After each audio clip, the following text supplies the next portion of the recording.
Vous l'avez entendu, les talibans chassés du pouvoir il y a plus de 5 ans sont très actifs dans cette région du sud-ouest. Les Français font partie de la force internationale chargée de les combattre.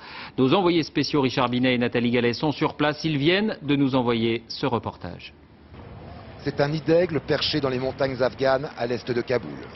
Le poste français avancé le plus proche de la frontière avec le Pakistan, là où les talibans, depuis le début du printemps, ont repris l'offensive contre les forces alliées. À partir de notre position ici, donc on peut contrôler les 3 vallées principales qui mènent au plus court vers le Pakistan. Et donc à partir du poste, on est en mesure de renseigner et d'interdire toute infiltration éventuelle d'insurgés venant du Pakistan. Chaque jour, 3 à 4 patrouilles quittent la base pour contrôler cette bande de terre afghane, d'apparence si paisible, mais où il y a quelques mois encore, les insurgés s'aventuraient fréquemment. En tant qu'occidentaux, on est aussi la cible des talibans. En cas d'attaque, ce qu'on va faire d'abord en première mesure, c'est essayer de trouver l'origine des tirs contre nous, de riposter avec un maximum de puissance et de dégager la zone.